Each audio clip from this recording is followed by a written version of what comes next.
நல்ல ஒரு டிஃப்ரெண்ட்டான தக்காளி சட்னி எப்படி செய்யுதுன்னு பார்க்கலாமா. இப்போ ஒரு கடாய் வச்சுக்கலாம்.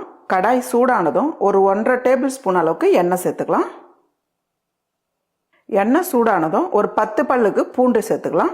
நான் 6 தக்காளி எடுத்திருக்கேன். 6 தக்காளி நல்லா பழமான தக்காளியாக எடுத்துக்கோங்க. கூடவே இந்த தக்காளியை நம்ம கட் பண்ணி சேர்த்துக்கலாம். ஒரு பீஸாக இப்படி சேர்த்துருங்க. கட் பண்ணி இப்படி சேர்த்துருங்க. நீங்கள் கையில் வச்சு கட் பண்ணாதீங்க, கட்டை வச்சு கட் பண்ணிக்கோங்க. ஏன்னா கத்தி டக்குன்னு கையில் பட்டுரும்.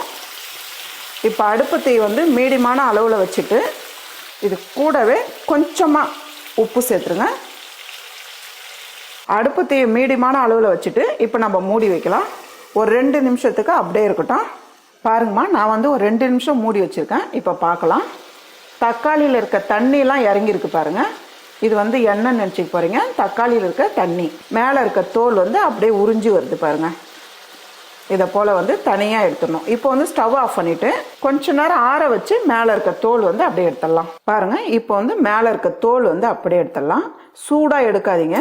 கையில் எடுக்கிறதுனா கொஞ்ச நேரம் ஆற வச்சு எடுங்க.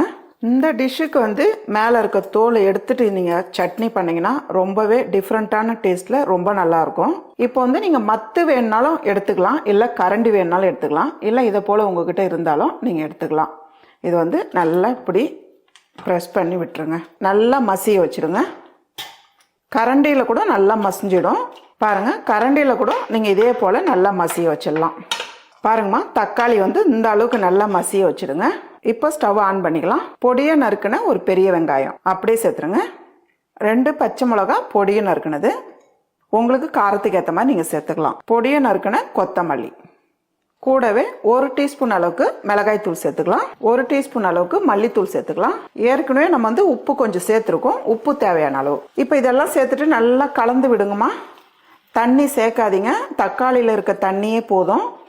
இந்த தக்காளி சட்னி ஒரு டிஃப்ரெண்ட்டான டேஸ்ட்டில் ரொம்பவே நல்லாயிருக்கும். நீங்களும் வீட்டில் செஞ்சு பாருங்கள். செஞ்சு பார்த்தாலே உங்களுக்கே தெரியும். நல்லா கலந்து விட்டுட்டு உப்பு காரம் பார்த்துட்டு ஒரு 3 நிமிஷத்துக்கு மீடியமான தீயில வச்சு நல்லா கலந்து விடுங்க. இப்போ ஒரு 3 நிமிஷத்துக்கு அப்படியே மூடி வைக்கலாம். அப்படியே இருக்கட்டும். பாருங்கம்மா, நான் ஒரு 3 நிமிஷம் விட்டுருக்கேன். நடுவில் எடுத்து கிளறி விடணும். பாருங்கள், நல்லா ட்ரை ஆகி பாருங்கள்.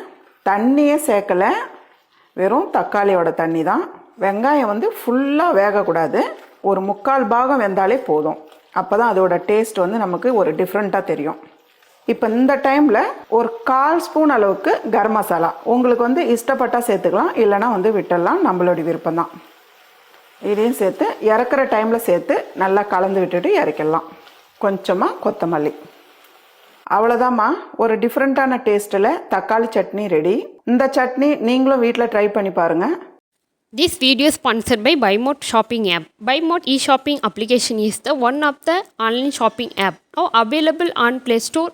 BuyMode e-shopping app. Click below link and install application.